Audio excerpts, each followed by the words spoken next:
WhatsApp guys border YouTube channel থেকে সবাইকে শুভেচ্ছা অভিনন্দন। আজকে আমাদের গন্তব্য হচ্ছে মেট্রো স্টেশনের মতিঝিল অংশ থেকে মিরপুর 10 মেট্রো স্টেশন পর্যন্ত। কিভাবে আমরা টিকিট কাটার মাধ্যমে মিরপুর 10 পর্যন্ত যাব তার সম্পূর্ণ প্রসেসিং প্রক্রিয়া এই ভিডিওর মাধ্যমে তুলে ধরব। এই স্টেশনগুলো প্রতিটি জাপানি প্রযুক্তি সম্বলিতভাবে করা হয়েছে। বাংলাদেশে এই জাপানিজ প্রযুক্তির মাধ্যমে করার কারণে আমাদের ঢাকা শহরের প্রায় 2 কোটি মানুষের জনজীবন এবং চলাফেরার ক্ষেত্রে অনেক সুযোগ সুবিধা করে দিয়েছে এই মেট্রো রেল।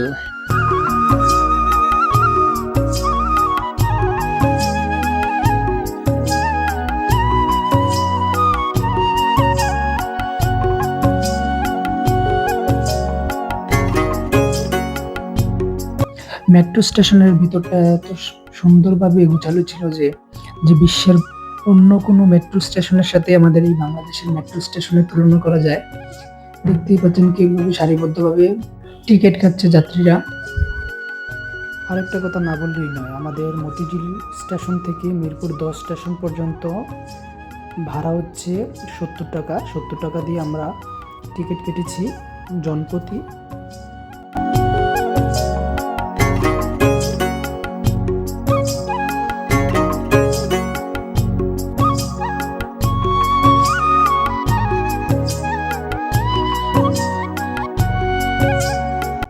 আমরা সারিবদ্ধভাবে টিকিট কেটে টিকিটটা নিয়ে আমরা ভিতরের স্টেশনে প্রবেশ করব। তার জন্য টিকিটটাকে এই মেশিনে পাঞ্চ করতে হয়। দেখতেই পাচ্ছেন কীভাবে পাঞ্চ করে তারপর আমরা ভিতরে প্রবেশ করলাম। এই প্রযুক্তিটির সাথে আমরা আনুষঙ্গিকভাবে জড়িত না হলেও বর্তমান তথ্য প্রযুক্তির যুগে সবাই এই টিকিট কাটা এবং অত্যাধুনিক প্রযুক্তির সাথে জড়িয়ে পড়ছে এবং খুব ভালো লাগছে এই প্রযুক্তির সাথে জড়িয়ে। এবং বাংলাদেশ দিন দিন যে ডেভেলপের দিকে যাচ্ছে তারই দৃষ্টান্ত প্রমাণ এই বাংলাদেশের প্রথম মেট্রো স্টেশন।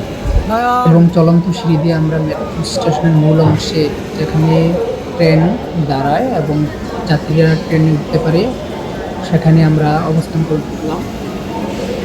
আমাদের ট্রেন আসতে আরও কয়েক মিনিট সময় লাগবে।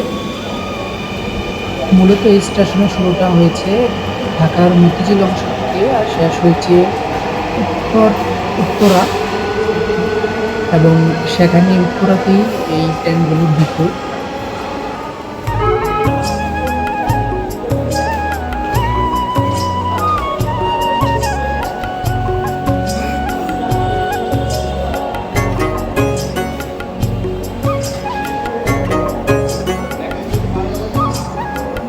এবং অপেক্ষা করতে করতে দেখলাম যে সামনের দিক থেকে আমাদের ট্রেন নির্দিষ্ট প্ল্যাটফর্মে এসে পড়েছে। দেখতেই পাচ্ছেন কি সুন্দরভাবে আমাদের ট্রেন আমাদের নির্দিষ্ট প্ল্যাটফর্মে এসে দাঁড়াবে।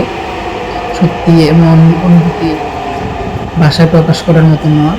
বাংলাদেশের সর্বপ্রথম মেট্রো রেল প্রযুক্তি যে এত সুন্দর, চোখে না দেখলে বিশ্বাস করা যাবে না। সবগুলো কেবিনই এসি সম্বলিত কেবিন। দেখতেই পাচ্ছেন আমাদের মতিঝিল অংশ কিভাবে ছেড়ে গেল আমাদের মেট্রো রেল। এবং মেট্রো স্টেশন থেকে ঢাকা শহরের বাইরের প্রকৃতিটা দেখতে এত সুন্দর লাগে। দেখতেই পাচ্ছেন ভিডিওর মাধ্যমে। বাংলাদেশের স্বপ্নের মেট্রো রেলে যাত্রা করে আমার মনটা অন্যরকম হয়ে গেল। এবং ফুলগুলো দেখতেই পাচ্ছেন, কৃষ্ণচূড়া ফুলগুলো এত সুন্দর ফুটে আছে প্রতিটি গাছে। আমাদের এই বাংলাদেশি মেট্রো রেল প্রযুক্তি উন্নতির মাধ্যমে আমাদের বাংলাদেশকে এগিয়ে নিয়ে যাক, তাই আমরা আশা করি।